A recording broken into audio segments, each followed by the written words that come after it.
Hey guys, welcome back to my channel. This is me Antra.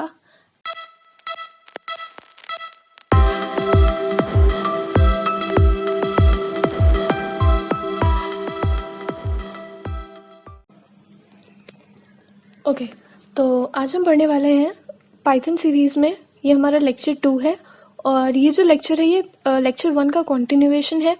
तो I will highly suggest कि अगर आपने lecture 1 नहीं पढ़ा है तो प्लीज़ आप उसे पहले पढ़ लीजिए, तभी जो आज के लेक्चर में हम लोग चीज़ें डिस्कस करने वाले हैं वो अच्छे से समझ में आएंगी।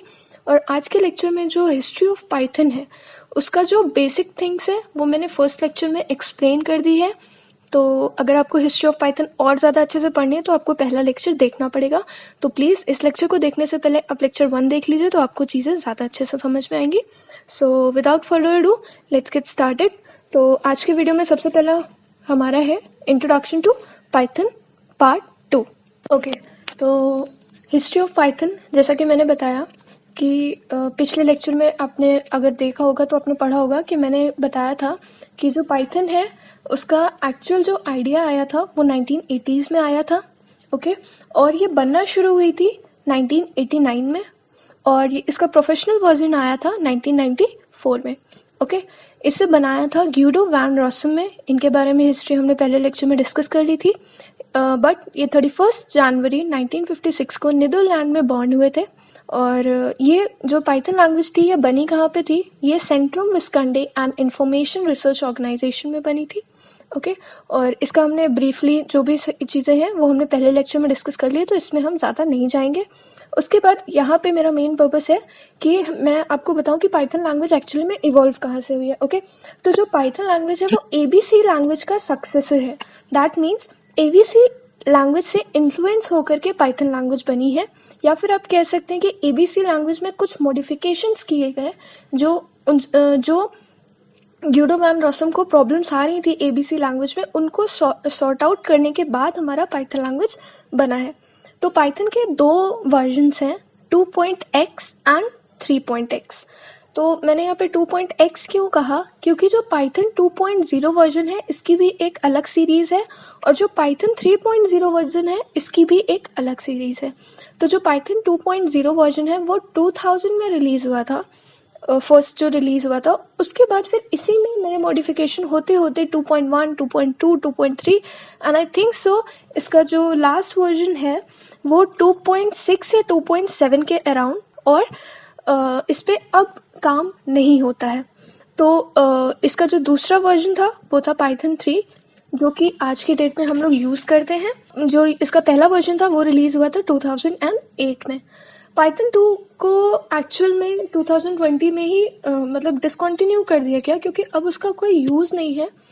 इसमें कुछ डिसएडवांटेजेस तो हम लोग नहीं कह सकते हैं, लेकिन इतना ज़्यादा इफेक्टिव नहीं है पाइथन 2 जितना कि पाइथन 3 है। तो हम पाइथन 3 पे एम्फसाइज करेंगे अपनी सीरीज़ में, और पाइथन 3 ही आगे आने वाले टाइम में यूज़ होगी। एक्चुअल में पाइथन 2 को पहले सोचा गया था कि 2015 में ही डिसकंटिन्यू करा जाए, लेकिन एक्चुअल में हुई कब?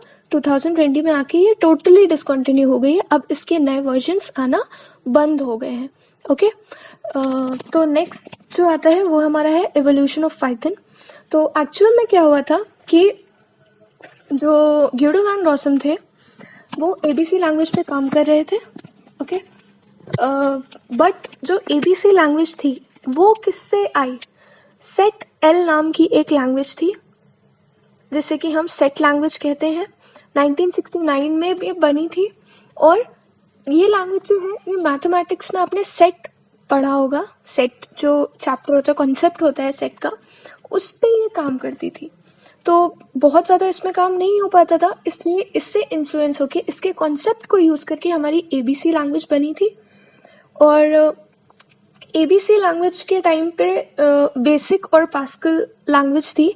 तो एबीसी लैंग्वेज का यही था कि इसमें इतना ज़्यादा मॉडिफिकेशन कर दिया जाए, एबीसी लैंग्वेज को इतना ज़्यादा स्ट्रॉन्ग किया जाए कि वो बेसिक और पास्कल को रिप्लेस कर सके। उसके बाद एबीसी लैंग्वेज में काम करते करते ग्यूडो वैन रॉसम को रियलाइज़ हुआ कि एबीसी लैंग्वेज में कुछ चीज़ें मिसिंग हैं। तो उन्होंने, क्योंकि वो ऑलरेडी इस लैंग्वेज पे काम कर रहे थे, तो उन्हें काफ़ी ज़्यादा एक्सपीरियंस था कि कैसे इंटरप्रेटर बनेगा, कैसे चीज़ें होंगी। तो उससे जो एक्सपीरियंस मिला था, उस एक्सपीरियंस के बेसिस पे इन्होंने पाइथन लैंग्वेज डेवलप करी थी।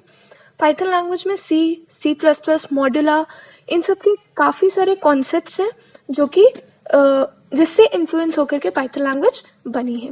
Okay, so next thing is that अब कुछ लोगों का मानना है कि जो पाइथन नेम है ये एक स्नेक की ब्रीड से आया है, बट ऐसा बिल्कुल भी नहीं है।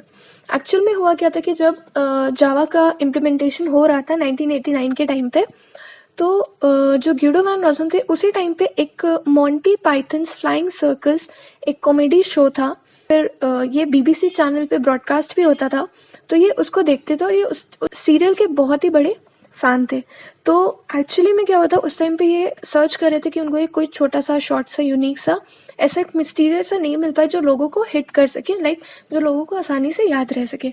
तो इस वजह से वो मॉन्टी पाइथन्स से उनको पाइथन नाम का आइडिया मिला था, तो उन्होंने ये डिसाइड किया था कि जो मैं लैंग्वेज बना रहा हूँ उसे मैं पाइथन ही कहूँगा। और जो मोस्ट प्रोबेबली लोग क्या सोचते हैं कि ये स्नेक के बीच से आया है, सो क्वाइट फनी राइट।